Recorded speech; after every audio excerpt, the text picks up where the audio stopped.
For part 2 of this workshop, you will need some scissors, a lead pencil, a permanent marker or just a texter, and you will also need some blue tack. We are now going to outline and cut out our coral drawing. I am going to take my scissors and slowly cut around the outline of my coral. This is going to take some time, and I'm going to be careful to make sure I don't accidentally cut a piece that I want.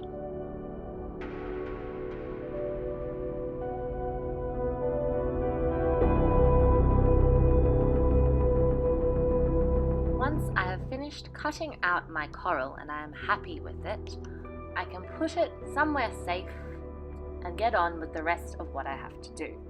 If the coral is curling up at the edges, I can place my piece of paper underneath something heavy to flatten it out.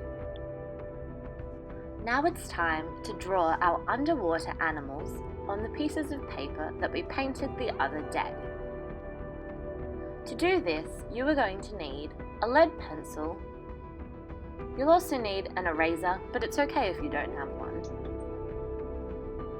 And I'm going to use a black permanent marker, but any texter will do. You will also need some scissors to cut out your underwater creatures when you finish drawing them. I decided to look up some pictures of some sea animals for some inspiration.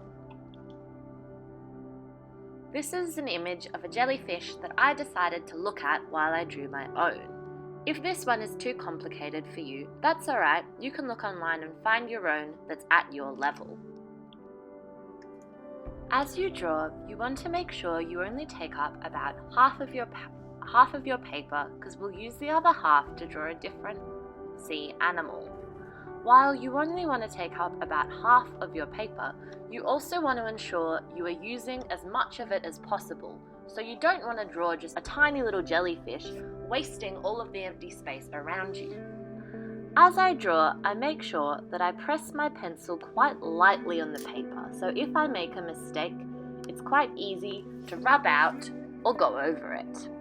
I play around with the pencil, sketching it lightly over the paper and moving the paper as needed.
Once I am happy with my jellyfish drawing, I can move on to the other side of the paper to draw a different sea animal.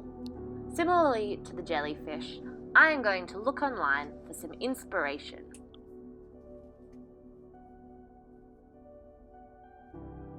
This is a very simple image of a fish that I will be basing my own drawing off. Now we are going to draw our fish.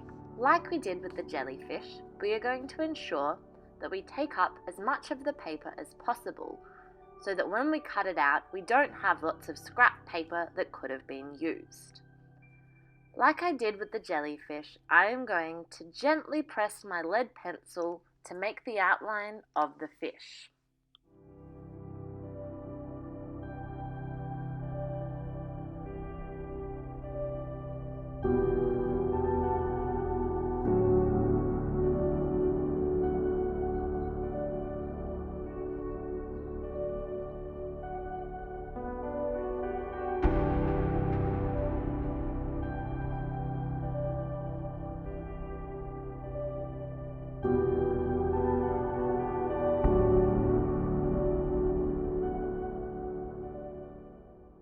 Now that both of our sea animals have been drawn on our paper, it is time to cut them out.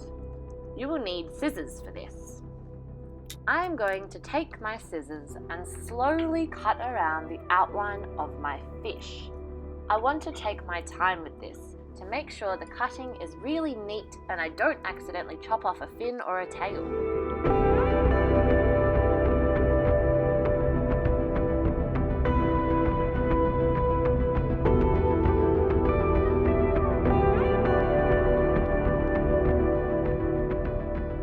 I am now going to cut out my jellyfish.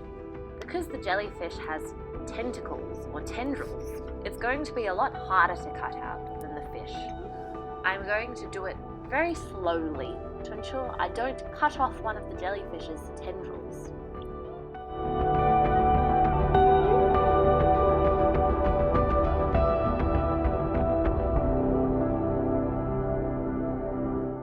Now I have my cut-out fish, I'm going to add some more detail.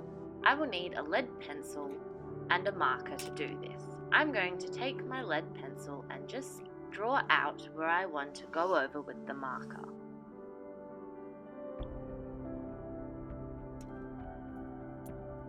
Once I am happy with what I have drawn with the lead, I'll take the texture and go over what I have drawn with the lead pencil.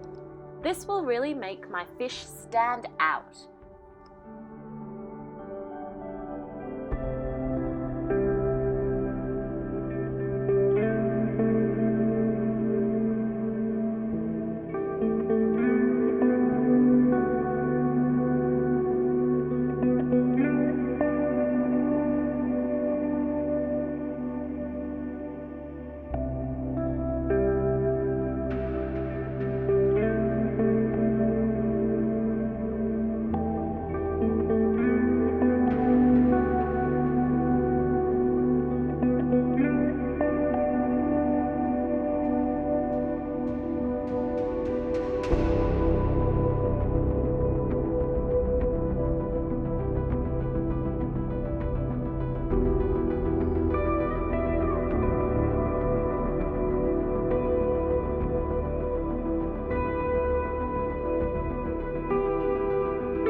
I am now going to take my jellyfish and add some detail to it too.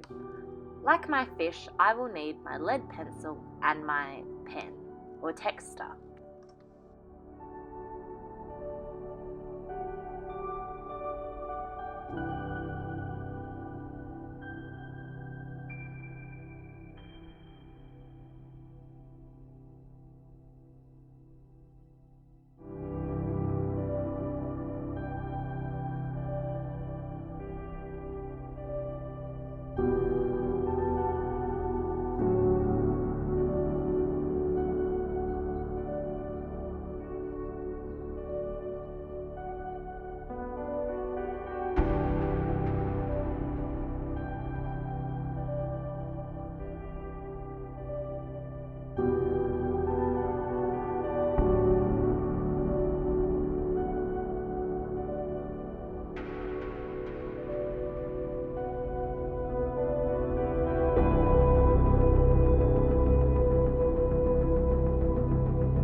now that I have my coral and my jellyfish and my fish all completed, I am going to get some blue tack to put on the back of them so I can stick them up in my bathroom. I am going to make sure that my blue tack goes on the very ends of all of the little bits of coral sticking out to keep them nicely stuck onto the wall.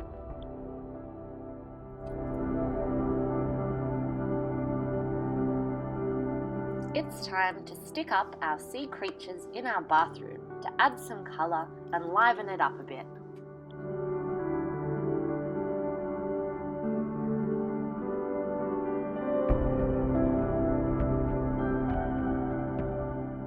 That brings us to the end of our underwater watercolour painting workshop. Jellyfish are my favourite animal, and I love painting them. I hope you all enjoyed the underwater paintings and the watercolours, and your bathroom has a little bit more life. I'd love to see some photos of your work, so you can send them through to us. Otherwise, I'll see you next week for some more at-home art activities. Thanks for watching. Bye!